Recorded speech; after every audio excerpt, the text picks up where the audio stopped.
Well, thank you again, Kevin. for our hosts. Jennifer. Do you want to talk? Seriously. Because it kind of sounds like you want to talk. I do. Come on. Bring it. Gosh. All right.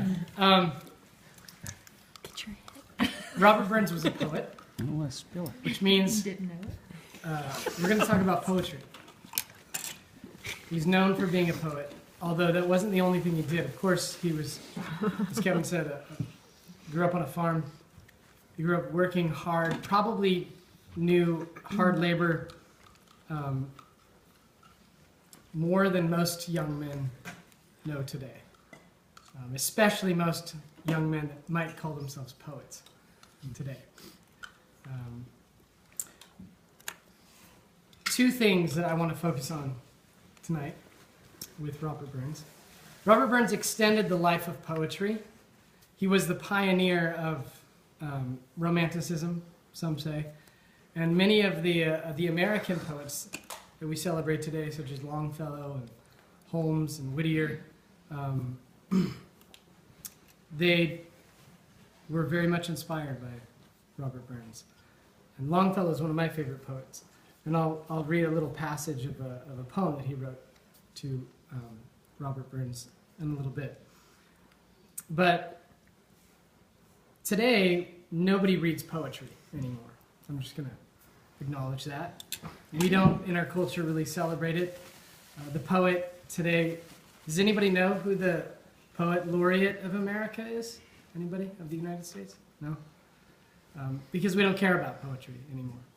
And most people think that poetry belongs in either the academic world, amongst people who only care about books, or that it's only for limp-wristed, sensitive artists who care about such things.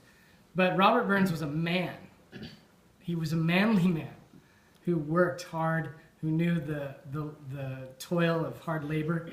And he gave to poetry, I think, a longer life than it would have had. He extended the life of poetry, I like to say.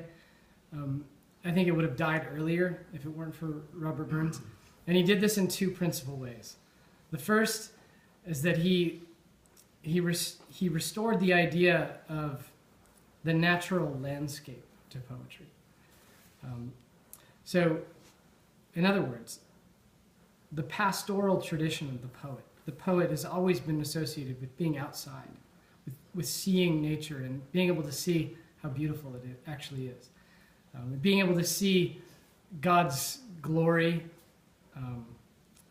Even the ancients still acknowledged the idea of a creator, the idea that God has made the world and that it is good and that it is beautiful. And so Robert Burns was able to, I think, bring that back to poetry. Whereas poetry might have been, I think, maybe too located in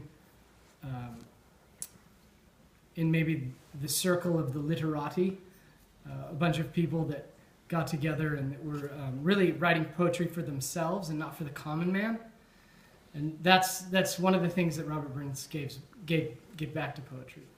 Is that it was something that all men can enjoy, especially because it has to do with the landscape, the hills, the smells of seaweed and sea foam, of sandalwood and of heather and of haggis. Yeah, these are things that are part of our earthy world, and things that really shape what it means to be a human. And that's what I think he gave back to poetry. I think he invested new life into it. The other way I think he extended the life of poetry was by restoring the fact that poetry is song. Most people don't think of poetry as song today. Every generation has defined poetry in different ways. But it was always associated with song. And in fact, the very first recorded poem that we have from a man is when Adam awoke in the garden, in the landscape, right? And he saw Eve. And if you read the scripture, you'll see that it's not normal prose.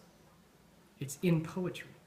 And he says, this is bone of my bone, flesh of my flesh, and she shall be called woman. That was the first poem. Psalm. Why do we sing? We sing because we're overwhelmed with the idea of beauty, or the presence of beauty, or the experience of beauty. We're overwhelmed with our emotions. These are the reasons why we sing. And that is really the central reason why men wrote poetry. Not because they wanted to say something. The poet W.H. Auden said that the man who comes to him and says, hey, I really want to write poetry because I really feel like I have something to say to the world.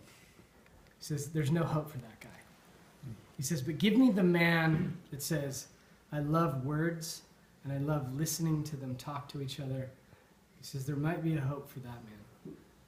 This is what it means to love language. And that's what the poet does. And I think that's what Robert Burns does. He restores song to language, song to poetry, I should say.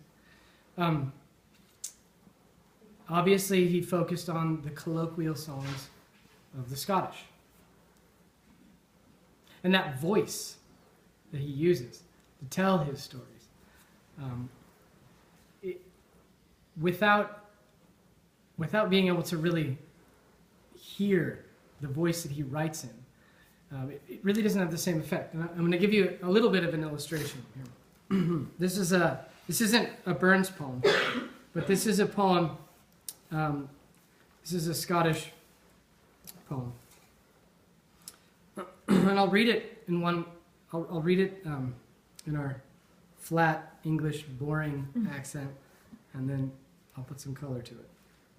Let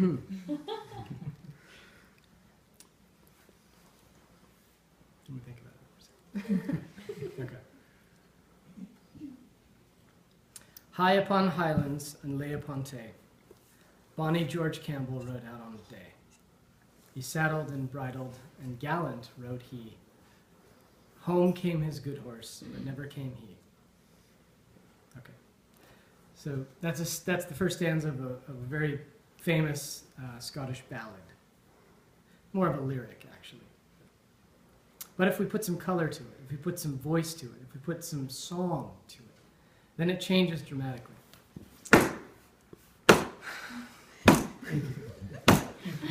High upon highlands and lay upon Tay, bonny George Campbell rode out on a day. He saddled and bridled and gallant rode he. Home came his good horse, but never came he.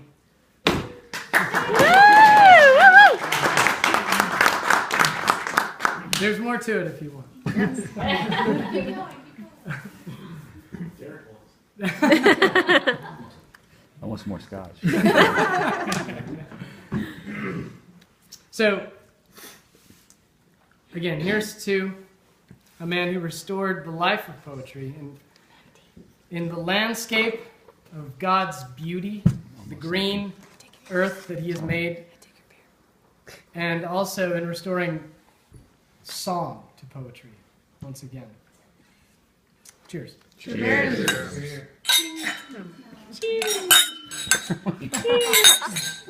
It's like the longest video. It is. It's 9 minutes and 15 seconds. You get it all in a minute.